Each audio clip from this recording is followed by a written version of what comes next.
Oh, hello. Welcome once again to Stuff and Things, where I like to talk about stuff and occasionally even things. I'm your good friend Bradley, and today is a very pleasant Sunday Stuff and Things.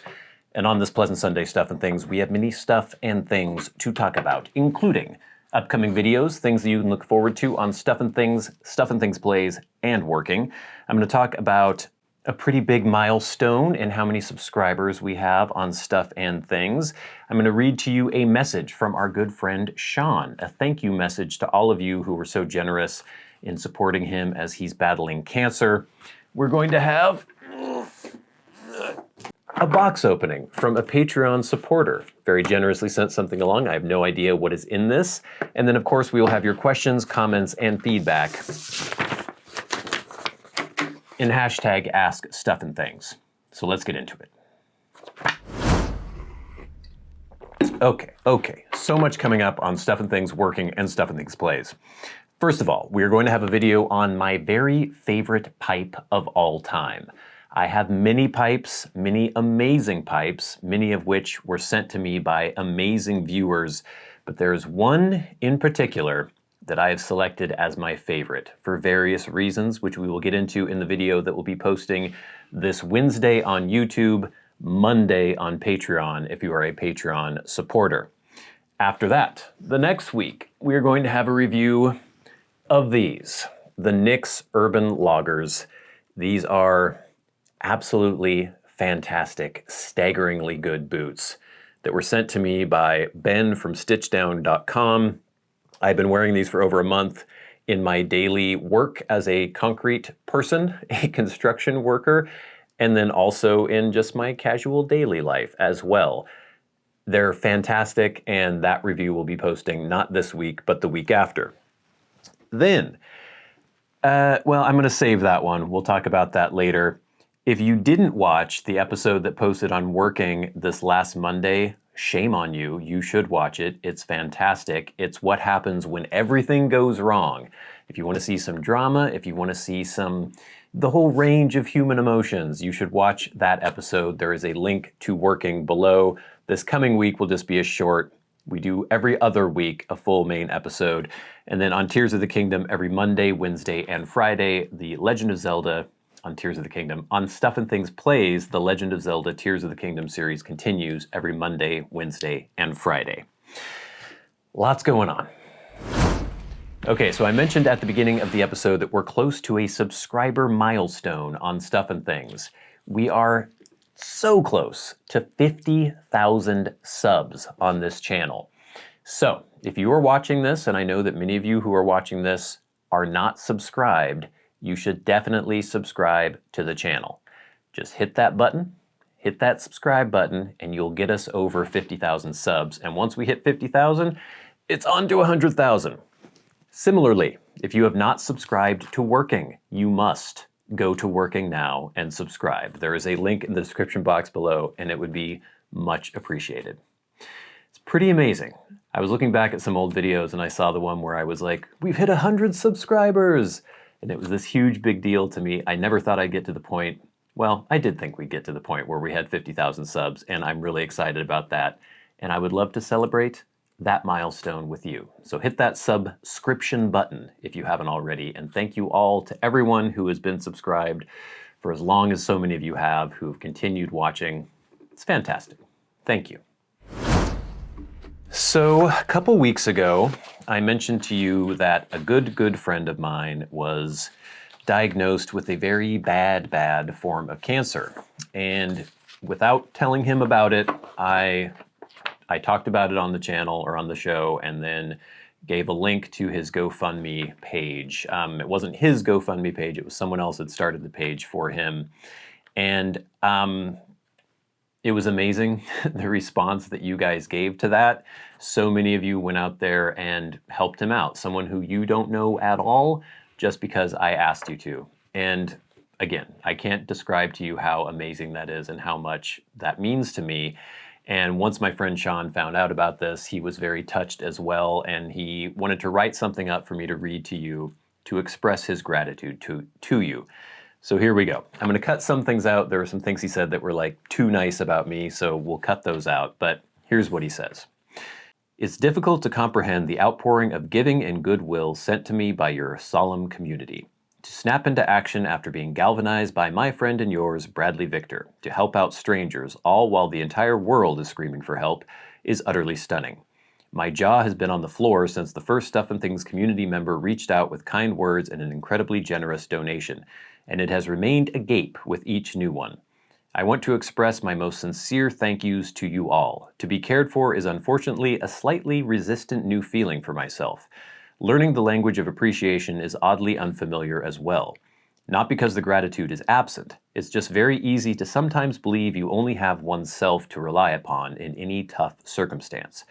It's common to feel untethered and unnoticed in the modern world hustle, and unfortunately quite shocking when someone reaches out and communicates understanding and caring. What a beautiful reminder you have all given us that it can be possible to break through that bleak outlook and believe in selfless communal concern. For this lesson, I thank you most of all. And he says nice things about me.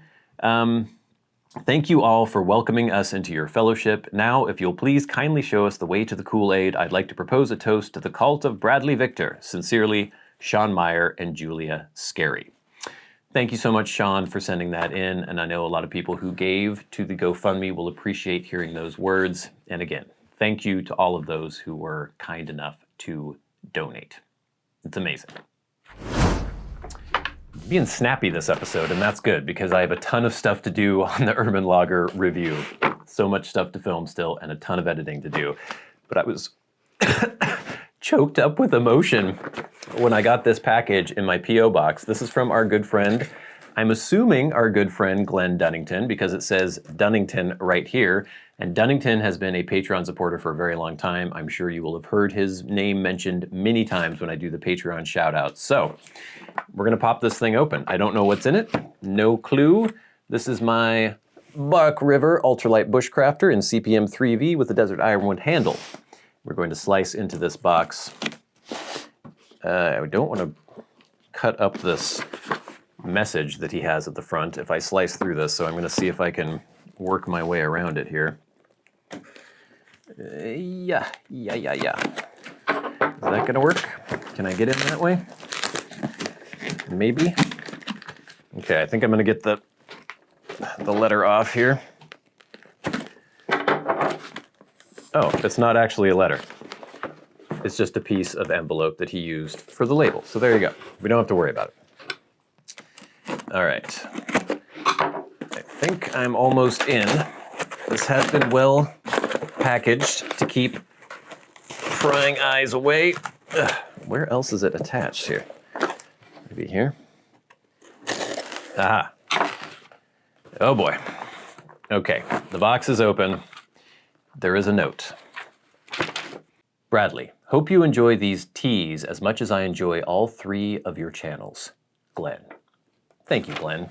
That means a lot, and it's much appreciated. And, oh boy. Well, right off the bat, I see two things that, if you know anything about me, you will know that I will enjoy very much. Ba-bing! 2 cans of Peterson Elizabethan mixture. Thank you, Glenn. That is fantastic. And some other interesting things in here. Let's see. What is this? Aha. We have 1 tin of GLP's Fillmore, a blend that I have enjoyed very much in the past. Thank you very much, Glenn. We also have one. Oh. I'm going to destroy this French pronunciation, but it's a Cornell and Deal blend.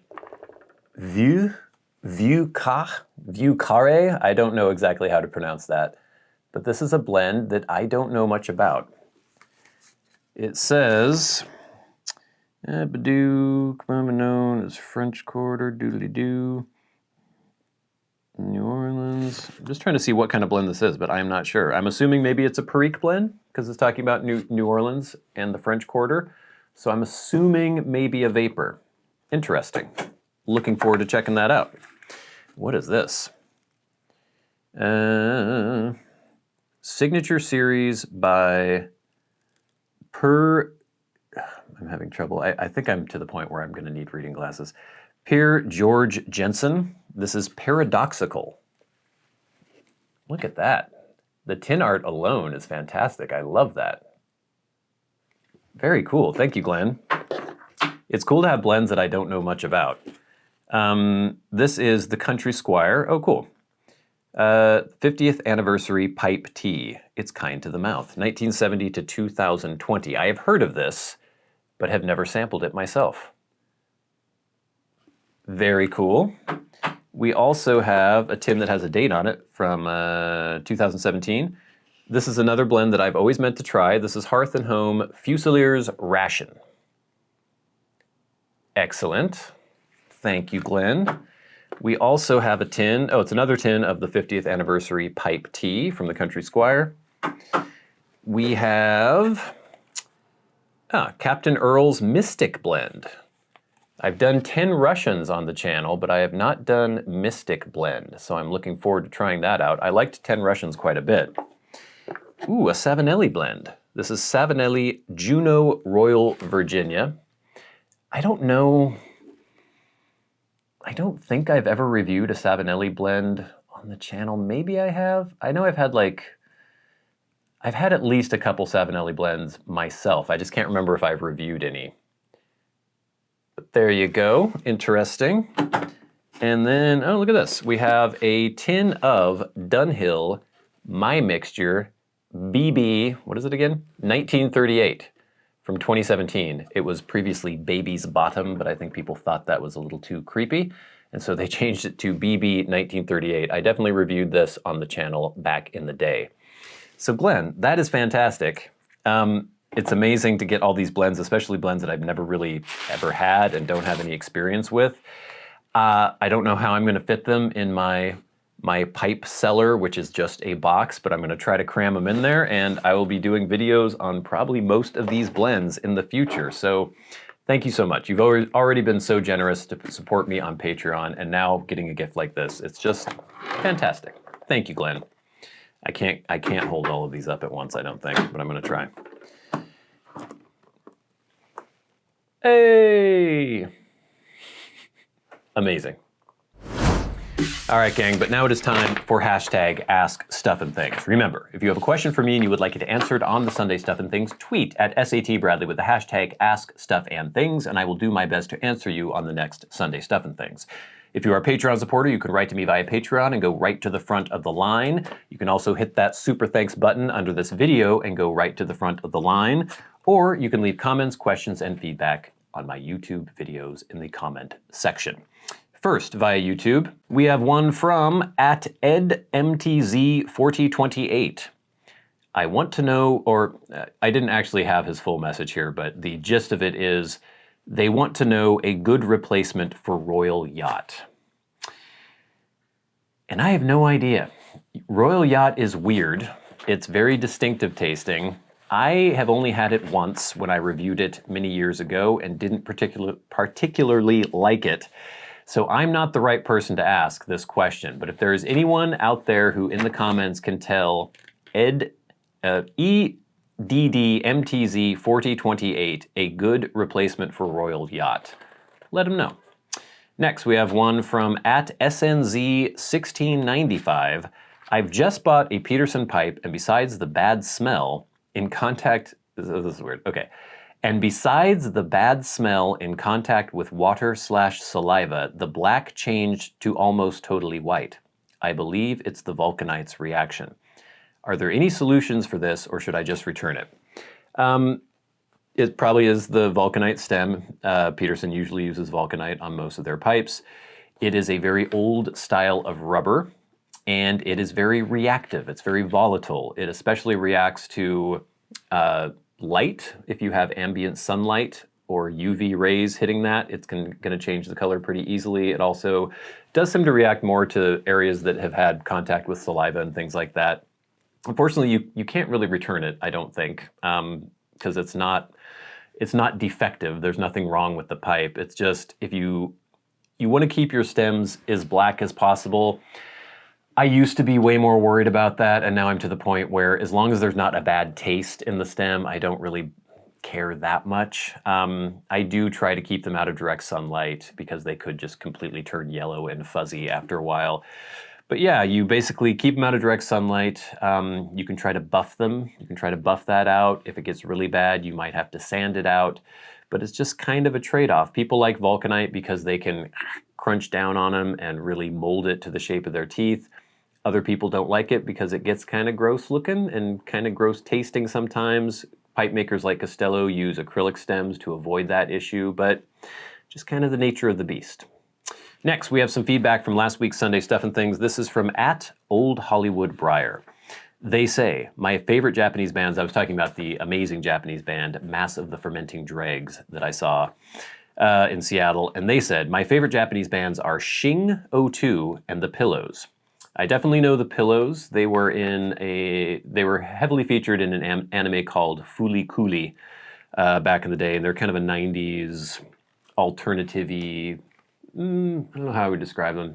Kind of similar to, I don't know, just alternative stuff from the 90s. OG anime faves. Shing Zero told me he would show me around Japan if I ever make it that way. The dregs sound great. Thanks. Thanks for letting us know. And The Pillows are great. If nobody has listened to The Pillows, or if you haven't listened to The Pillows, check them out. @Smoking Hot Scott says, I'm guessing your favorite pipe is the Castello 55. Mine is my Matches 860 Memorial Savinelli. It is my best esser. Doesn't gurgle, doesn't get hot, even though I'm a fast esser. Fairly large bowl and fits nicely in the hand, travels well and cleans up easily. Works well for me. Take care. Very cool. And yeah, I'd heard about that Matches 860 Memorial, and that's very cool that it's such a good pipe for you. And you may be right about the Castello 55. You may not be. Tune in for the video posting this Wednesday or Monday on Patreon if you're a Patreon supporter. Next, @Night Train Piper. Dude, you have to have a samurai sword around somewhere, being such a Japanophile. Slice the curly cut like a Ronin. Surprisingly, I don't have a Japanese sword. That's something I would have loved as like a 15-year-old, but don't have much use for one now. But yeah, that might work to cut that Heinrich's curly block. Next, from @LoneWolf52377, Bro Bradley. Great minds think alike. Awesome band that I didn't think anyone knew or liked outside of New York City. Aha, I'm seeing them 11/18 to 11/19 at Elsewhere in Brooklyn, then another fantastic Japanese band, Mono, on the 6th of December at St. Vitus, who I highly recommend checking out. Enjoy. Yeah, and it's really cool that Mass of the Fermenting Dregs are obviously not a popular band in the US, but I'm hoping hipsters know about them, some hipsters do, and I'm hoping more people will follow them because I think they're fantastic. And then finally, had almost no feedback for the Mitchell & Ness jersey comparison, where I was comparing their authentic line NFL throwback jerseys to their legacy line NFL throwback jerseys, because almost nobody watched the video. Go watch that video if you haven't seen it yet. It's cool. But we did get some feedback from @DustyPhoto915, who said, classic Seattle Seahawks gear is the best Seattle Seahawks gear. Much respect from a Texans fan. And I wholeheartedly agree with that sentiment @DustyPhoto915. Thank you for all the feedback, the questions, the comments. Please keep it rolling in. It really helps make the show go. But now it is time for the very best part of the show, and that is where we thank our Patreon supporters. Remember, if you would like to support the channels on Patreon, there is a link in the description box below, and it is much appreciated. We're pushing for $105 supporters. We can help pay for the camera that is filming this video, the lights that are shining upon me, blends and other products for review. It is amazingly helpful and much appreciated. And every week we shout out those who support the channels at $25 or more a month. People like someone we just heard from, our good friend Glenn Dunnington, Jason Buckner, MDoftheNorth, David Gaudreau, Ryan McFadin, Arcturus, Ashes of the Phoenix, and Jonathon Proctor. And of course, the Maniacs, the crazy people who support the channels at $100 a month. People like Bob Magee. And we'll never forget our dearly departed friend and Hall of Fame member, Peter Straub. Gang, thank you so much for watching. Please stay tuned for, first of all, my favorite pipe. That video is coming out this Wednesday on YouTube, Monday on Patreon. Then there will be the video on the Knicks Urban Loggers. Fantastic boots, amazing boots. So check that review out next week. Working every other Monday, we'll have a full episode, and then every Monday, Wednesday, and Friday on Stuff and Things Plays, the Tears of the Kingdom series continues. But until next time, until we meet again, I'm your good Fred Bradley. You've been the audience. This has been Stuff and Things on a very pleasant Sunday Stuff and Things. I'll see you later. Talking a lot today.